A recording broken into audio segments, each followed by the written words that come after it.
అందరికీ నమస్తే. Welcome to garam garam వార్తలు. ఎట్లున్నారు అందరూ? అంత మంచేనా? మస్తు వార్తలు పట్టుకొచ్చిన మీకోసం. ముందుగా అయితే హెడ్లైన్స్ చూద్దాం పారి. వర్మ అంటున్నాడు నేను పక్కా లోకల్ అని. అందరికి అర్థమైతున్నది ఇది పవన్ కు కౌంటర్ అని. పగబట్టింది కాకి, భయమైతున్నది ఈడి జనానికి. కోడి పుంజు చెవులకు పెట్టిండ్రు కమ్మలు, ఇంకో చోట ఆవుకు కేక్ కోసిండ్రు భక్తులు. పోలీస్ అడిగిండు 5 కిలోల ఆలుగడ్డలు, సస్పెండ్ చేసిండ్రు ఉన్నతాధికారులు. పాత బంగ్లాకు కొత్త రంగులేస్తానంటున్న ఇంద్రబాబు. నాకు 2 బంగ్లాలు, ఒకటి హైదరాబాద్ లో, ఇంకొకటి ఏపీలో ఉంది. వేసేసాడు, బాగా వేసేసాడు. ఈ డైలాగ్ వినపడితే మనందరికీ జయప్రకాష్ రెడ్డి యాదికొస్తాడు కదా. కానీ అదే ఇప్పుడు ఈ డైలాగ్ వినపడితే పిఠాపురం వర్మనే యాదికొస్తున్నాడు. ఆగో ఆ డైలాగుకు ఈ వర్మకు సంబంధం ఏంది అంటే పొత్తులకు ఎత్తులకు మధ్య ఉన్న సంబంధమే. అర్థం కాలేదా ఏంది? అయితే ఈ వార్త చూడుండ్రి. నేను స్థానికుణ్ణి, నా హవా ఎవడో వచ్చి తగ్గించానంటే తగ్గి హవా కాదు. వేసేసాడు వర్మ, బాగా వేసేసాడు. నేను పక్కా లోకల్, పిఠాపురం ప్రజలతో నిత్యం కలిసుంటా అనుకుంటూనే నా హవా ఎవడో వచ్చి తగ్గిస్తే తగ్గదు అని బాగా వేసేసాడు. నేను స్థానికుణ్ణి, నా హవా ఎవడో వచ్చి తగ్గించానంటే తగ్గి హవా కాదు. ఇంతటితోనే ఆగిండా అంటే మళ్ళీ వేసేసాడు. గోదావరి ఎక్స్ప్రెస్ వైజాగ్ లో బయలుదేరితే ఎక్కువడు ఎక్కుతుంటాడు, దిగువాడు దిగుతుంటాడు. రైల్లో ఎక్కేటోళ్ళు ఎక్కుతుంటారు, దిగేటోళ్ళు దిగుతుంటారు. వాళ్ళను పట్టించుకోను అనుకుంటూ ఇట్లా మళ్ళీ మళ్ళీ వేసేసాడు, వేసేస్తూనే ఉన్నాడు. అసలు వర్మ ఎందుకు ఇట్లా వేసేస్తున్నాడు అంటే పాపం ఈయన టికెట్ ను పవన్ కు సాక్రిఫైస్ చేసి మరి పవన్ గెలుపును బాహుబలి శివలింగాన్ని భుజం మీద ఎత్తుకున్నట్టు ఎత్తుకొని గెలిపించిండు. అయినా కూడా వర్మకు గెలిచినాక మర్యాద ఇస్తలేరట, ఏం చెప్తలేరట.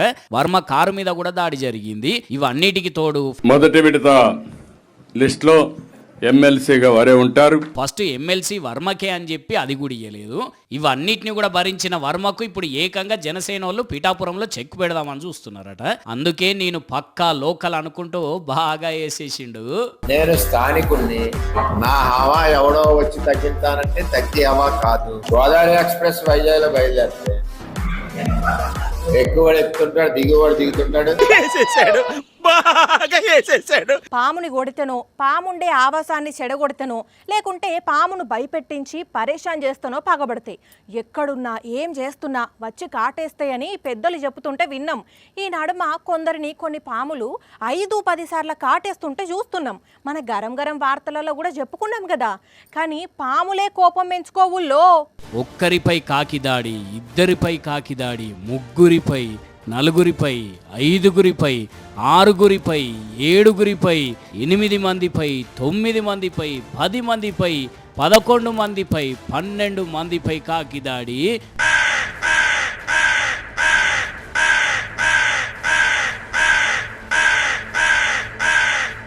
ఓ ఇట్లా చెప్పుకుంటా పోతే చరిత్రే అవుతుంది. దగ్గర 1200-1300 మంది నన్నిందటి కాకి.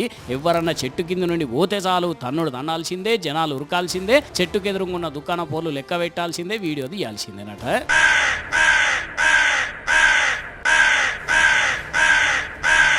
కాత సల్లగుండా ఈ మధ్య గల్లీల కుక్కలతోనే పరిశాన్ అవుతున్నదంటే ఈ కాకి గోలటి మోపైంది అన్నట్టు. ఇప్పుడు మరి అసలు ఈ కాకి ఎందుకు ఇట్లా కండ్లేరా చేస్తున్నది, ఈ చెట్టు కింద నుండి పోతున్న వాళ్ళని ఎందుకు ఇట్లా ఆగం పట్టిస్తున్నది అనేది అయితే ఎవరికి అర్థమవుతుందట. మళ్ళీ ఎక్కడనో కాదు, ఇది సిరిసిల్ల పాత బస్ స్టాండ్ దగ్గర యాప చెట్టు మీద ఉండే కాకి కథ.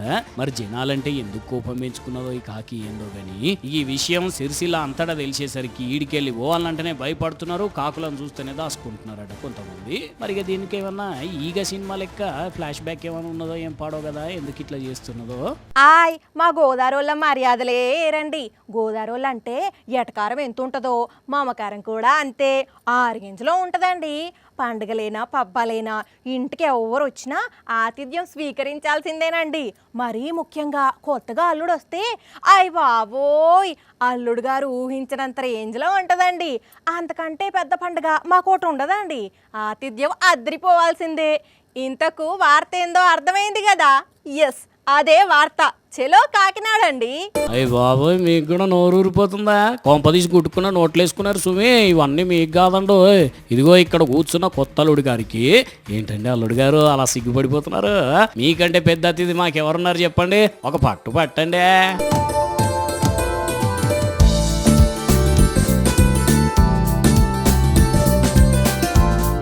ఇంతకీ ఇవన్నీ ఎన్ని రకాలు అనుకుంటున్నారు? 100 రకాలు. కాకినాడ జిల్లా కిర్లంపూడి మండల్ తామరాడ ఊరు అల్లుడు గారు ఈయన. పేరు రవితేజ. ఆషాఢంలో అవ్వగారింట్లోనే ఉన్న అల్లుడు గారు శ్రావణ మాసంలో అత్తగారింట్లో అడుగు పెట్టేసరికి అదిరిపోయే రేంజ్ లో అరేంజ్మెంట్స్ చేసిండ్రు ఇట్లా అత్తమామలు. ఈ అక్కగారిని 3 నెలల కింద లగ్గం చేసుకుంటే ఆషాఢంలో పుట్టింటికి వచ్చిందట. ఇప్పుడు మెట్టినింటికి తీసుకుపోయేటందుకని అత్తగారింట్లో అడుగు పెట్టిన అల్లుడికి బిర్యానీ, పులిహోర, పరమాన్నం, లెమన్ రైస్, పీతలు, మటన్, చికెన్, రొయ్యలు, గులాబ్ జాము, చేకోడీలు, కారబూంది, మిక్చరు, యాపిల్స్, దానిమ్మ, డ్రాగన్ ఫ్రూట్, ద్రాక్ష, బాబోయ్ తీరు వంటలు చేసి పెట్టినరు. మరి ఇవన్నీ కొత్త జంట అనేది విన్నారా అంటే కొసరుగా టేస్ట్ చేసి ఇంటి పక్క వాళ్ళకు వంచినరట. కానీ ఎంతైనా ఆతిథ్యంలో గోదావరికి లేరు సాటి, రారు పోటీ పోండి. అల్లుడు గారు మనం ఉంటామండి. ఇవాళ వరల్డ్ యూత్ డే అంట. యూత్ అంటే బయట ఒక అర్థం, పాలిటిక్స్లో ఇంకో అర్థం ఉన్నది. 60 ఏండ్లు ఉన్న లీడర్లు సుత మేము యూతే అని చెప్పుకుంటారు. వయసు మీద పడి శాత కాకుండా ఎలక్షన్ల పోటీ చేస్తూనే ఉంటారు. అట్లయితే అసలైన యూత్ లీడర్లు ఏడికెళ్ళి వస్తారు? అట్లా నడుస్తున్నది కథ. ఆగో అక్కడ మన యంగ్ యూత్ లీడరు ఇంద్రబాబు చెమటలు కక్కుతున్నాడు. పలకరిద్దాం పదండి. ఏం చేయాలో అర్థం కావట్లేదు. ఇల్లు మొత్తం బోసుబట్టి పోతు బంగ్లాలా తయారైపోయింది. ఎక్కడ పడితే అక్కడే చెట్లు పెరిగిపోయాయి. ఇలా అయితే ఎలా ముందుకెళ్ళాలి ఏమీ అర్థం కావట్లేదు. సార్ ఏదో సీరియస్గా ఆలోచిస్తున్నట్లున్నాడు కదా. హలో, ఎస్ అవును, సోమ మంగళం 2 రోజులు కూడా ఇక్కడే ఉంటాను. బంగ్లాకు రంగులు వేయించాలి. That is my schedule. Sir నమస్తే. ఏంది సార్ ఏదో ప్లాన్ చేస్తున్నారు? వాట్ ఐఎమ్ సేయింగ్, ఈ బంగ్లాను ముందుకు ఎలా తీసుకెళ్లాలో ఆలోచిస్తాను. ఏ బంగ్లా? నేనేమంటానంటే నాకు 2 బంగ్లాలు. ఎక్కడెక్కడ ఉన్నాయి? ఒకటి హైదరాబాద్ లో, ఇంకొకటి ఏపీలో ఉంది. హైదరాబాద్ లో బంగ్లా ఎప్పుడో బంద్ చేసిండ్లు కదా. ఒక్కొక్కసారి తలుచుకుంటేనే బాధగా ఉంటుంది. ఆ బంగ్లాలోనే నేను రాజకీయ పాఠాలు నేర్చుకున్నాను. కరోనా ఆ బంగ్లాలో గబ్బిలాలు ఉండే పరిస్థితి వచ్చిందంటే ఏమనాలో అర్థం కావట్లేదు. చాలా రోజుల నుంచి అది బంద్ ఉన్నది కదా. ఎవరు వచ్చేటోళ్ళు లేరు, పోయేటోళ్ళు లేరు. మీరేమో రాత్రికి రాత్రి ఇల్లు ఖాళీ చేసిపోయి అక్కడెక్కడనో ఇంకో ఇంట్లో కాపురం ఉంటున్నారాయే. అదే ఆలోచిస్తా ఉన్నాను. ఇప్పటి నుండి హైదరాబాద్ ఇంట్లో కూడా వారానికి 2 రోజులు కాపురం ఉంటా. ఎట్లుంటారు? అదంతా పాతబడ్డట్టు తయారైంది కదా. అందుకే దానికి రిపేర్లు చేస్తాను, టైల్స్ వేయిస్తాను, రంగులు వేయిస్తాను, మళ్ళీ కొత్త లుక్ వచ్చేలా తయారు చేస్తున్నాను. మరి ఆ 2 బంగ్లా సంగతి ఏంది? ఆడ ఉంటా, ఏడ ఉంటా.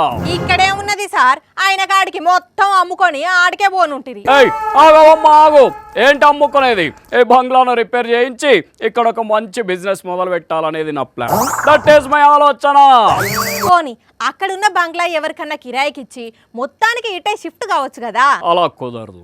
అక్కడ బిజినెస్ బాగా నడుస్తాం, ఇక్కడ కూడా అదే బిజినెస్ పెడితే బ్రహ్మాండంగా ముందుకు పోవచ్చు. నువ్వు అక్కడ ఉన్నప్పుడు ఇక్కడ మీ బంగ్లాని ఎవరు చూసుకుంటారు? నమ్మకంగా ఉండే ఒక వాచ్మెన్ పెట్టుకుంటారు. మీరు ఇక్కడికి వస్తే అక్కడ ఎవరు చూసుకుంటారు? అక్కడేం భయం లేదు, చాలా మంది వాచ్మెన్లు ఉన్నారు. బిజినెస్ లో ఫాయిదా బాగానే ఉన్నట్లున్నది కదా.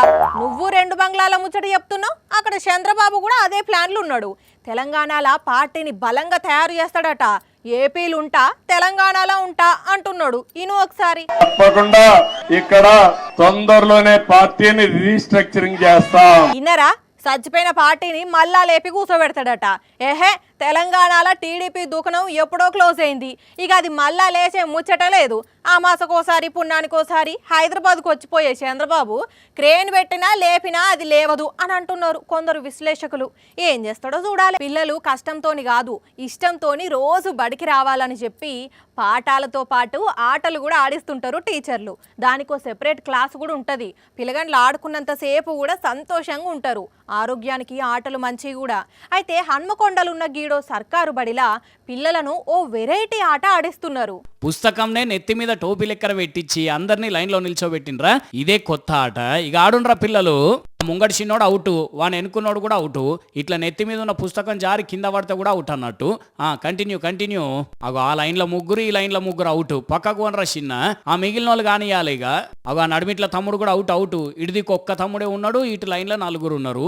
చూద్దాం మరి ఎవరు గెలుస్తారో. ఆ వెనక ఆ తమ్ముడు, ముంగట ఈ చెల్లె, ఇద్దరు అవుట్. ఇక ముగ్గురే ఉన్నారు. Right, start. వామ్మో, ముగ్గురు మంచిగా ఆడుతున్నారు కదా.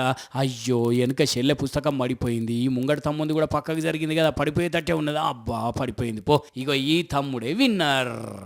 హనుమకొండ జిల్లా నడికూడ మండల్ చెర్లపల్లిలో ఉన్న ప్రాథమిక పాఠశాల ఇది. ఇట్లా పిల్లలను టీచర్లు మంచిగా ఆడిచ్చి చదువులు చెప్తున్నారు. ఆడ ఆనందానికి ఆనందము, ఎక్సర్సైజ్లకి ఎక్సర్సైజ్ అన్నట్టు. ఇట్లయితే పిల్లగాళ్ళు కూడా మంచిగా రోజు బడికి వచ్చి చదువు నేర్చుకుంటారు. భలే ఉన్నది కదా ఆట అయితే. మనం కష్టపడ్డట్టు మన పిల్లలు కష్టపడొద్దు, మనం ఉన్నట్టు మన పిల్లలు ఉండొద్దు, మనం తిప్పల పడ్డట్టు మన పిల్లలు పడొద్దు. మనకంటే ఎన్నో రెట్లు పై స్థాయిలో ఉండాలి. అసలు వాళ్ళకు ఏ కష్టం రావద్దు, మంచిగా చదువుకోవాలి అని తల్లిదండ్రులు అడిగిందల్లా పిల్లలకు కొనిస్తారు. ఆర్థిక పరిస్థితి మంచిగా లేకున్నా వాళ్ళకి ఏం తెలియనియకుండా చూస్తారు కదా. కానీ ఈడ చూడుండ్రి, అవ్వయ్యలు అడిగిందల్లా కొనిస్తే కొందరు పోరలు ఎట్లా కథలు పడుతున్నారో. పోతర్రే, మీకేం పోయే కాలం వచ్చింది. మీ బల్బు బండకేష్ కొట్ట, కండ్లల్లో కారం కొట్ట, రేగ్గంపతో ఒళ్ళంతా గీరా. పైలం రారే, పైలం అర్రే మిస్ అవుతుంది రా, ఒరే గోసిగల్లారా అని తిట్టి బుద్ధి చెప్పాలనిపిస్తున్నదిలే. కానీ ఎవరు చెప్తే మాత్రం ఎందుకు వింటారు? ఇంట్లో చెప్తేనే ఈయనక ఇట్లా కథలు పడుతుండే. జర ఆగురా వారి ఆగు. ఇంకా ఈ తెల్ల టీషర్ట్ వాడు చూడండి, వీడు కథలు పడుతుంటే వాడు కూడా ప్రాణాలను లెక్క చేయకుండా ఎట్లా సెల్ ఫోన్తో వీడియో తీస్తున్నాడో. అరే ఓ బక్క పొరడా, పండ్లికి ఇచ్చి మంచిగానే నవ్వుతున్నావు కానీ పుసుక్కున జారితే పేగులు వెళ్తాయిరా. ఇక వీళ్ళని ఏమనాలి, ఏం చేస్తే అక్కడికి వస్తారో చెప్పండి. గంత పెద్ద రోడ్డు, అంత పెద్ద లారీలు పోతున్నాయి, వీళ్ళు మాత్రం ఇట్లాంటి కథలు చేస్తున్నారు. ఓ అయ్యలు అవ్వలు చూసినరా, జర పొలగాన్లు ఏం చేస్తున్నారు, ఏడికి పోతున్నారు, ఓ కంట కనిపెట్టుకుంటూ ఉండండి. ఎప్పటికీ ఉత్తుత్తగా మీరు చేయంగా అయ్య వాళ్ళకు కూడా నా మరద రావచ్చే కదరా. ఎందుకు ఇట్లా చేస్తారు?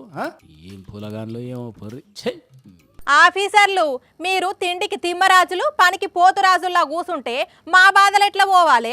నీళ్లు లేక అవస్థలు పడుతున్న మమ్మల్ని ఎవరు చూడాలి? అసలు ఎవరు ఆదుకుంటారు మమ్మల్ని? ఒక్కనాడంటే ఏమో అనుకుందుము, 2 రోజులంటే ఏమో అనుకుందుము, తినా మీ బాధలు మేం పడలేమని సూర్యాపేట జిల్లా తుంగతుర్తిలా అమ్మలక్కలు గరమై ఏం చేసిండ్రంటే మీరే చూడుండ్రి. లేడీస్కు కోపం వస్తే షీపురు తిరిగేస్తారు, చాట తిరిగేస్తారు. కానీ సూర్యాపేట తుంగతుర్తి మహిళలు ఏకంగా బిందెలు తిరిగేసిర్రు. నీళ్లు లేక గొంతెండిపోతుంటే ఆఫీసర్లు తీరిగ్గా ముచ్చట్లు చెప్పుకుంటూ కూసుర్రా అంటూ ఏకంగా తహసీల్దార్ ఆఫీసును రౌండప్ చేసి మాకు నీళ్ళు ఇస్తారా, మేము ఈయనే కూసోవాలనా అని గదమాయించిండ్రు. దీంతో నీళ్ళివ్వలేని అధికారులు కాస్త నీళ్లు నమలాల్సి వచ్చింది. ఇగో బిడ్డ, 2 రోజుల్లో మా నీళ్ల సమస్య సాల్వ్ కాలేదనుకోర్రి, బిందెలు బద్దలైపోతాయి అని లేడీస్ బృందం వార్నింగ్ ఇవ్వడంతో ఆఫీసర్లు మొత్తం గచ్చుమన్నారు. ఎక్కడా లేని కరువు అంతా ఉత్తరప్రదేశ్లోనే ఉన్నట్లున్నది. ఎవరైనా లంచంగా డబ్బు బంగారం అడుగుతారు కానీ ఓ ఎస్ఐ మాత్రం ఎవ్వరు ఊహించని విధంగా లంచం అడిగిండు. ఒకవేళ అడిగింది ఏమన్నా పెద్ద లంచమా అంటే కాదు, కాకపోతే చీఫ్ లంచం. ఒక్క మాటలో చెప్పాలంటే ఇజ్జత్ పోగొట్టుకున్నాడే కాదు, సోషల్ మీడియాలో మస్తు తిట్లు తింటున్నాడు. ఇంతకు లంచం ఏంది, ఏం జరిగింది అంటే యూపీలోని కన్ హౌస్ ఎస్ఐ రామకృపాల్ మాత్రం ఓ కేసును సెటిల్ చేయడానికి కారు చవగ్గా ఓ రైతు నుంచి 5 కిలోల బంగాళదుంపలు లంచంగా అడిగిండు. పాపం ఆ రైతు ఇంకెంత కరువులో ఉన్నాడో గాని 2 కిలోలే ఇస్తానన్నాడు. మొత్తానికి 3 కిలోలకి బేరం సెట్ అయింది. అంతా చూస్తే ఈ ఫోన్ సంభాషణ మొత్తం రికార్డ్ అయింది. ఇది బయటపడేసరికి పెద్ద ఆఫీసర్లు ఆయన సస్పెండ్ చేసేసిల్లు. డబ్బు బంగారం కాకుండా చవగ్గా ఆలుగడ్డలు అడుగుతావా అని వాళ్ళు ఫీల్ అయ్యారో, మరి ఇంత కకృతిగాడివి ఎలా దొరికావురా అని అనుకున్నారో గాని ఎస్ఐని సస్పెండ్ చేసి పారేశారు. ఇక ఇవి మరి ఇయాల్టి గరం గరం వార్తలు. మళ్ళా రేపు ఇదే టైంకి ఇట్లనే మస్తు వార్తలతోని కలుసుకుందాం. అప్పటిదాకా చూస్తూనే ఉండండి సాక్షి టీవీ. టైం గుర్తున్నది కదా, రాత్రి 8:30కి, మళ్ళీ పొద్దుగాల 8:30కి. ఉంటా మరి.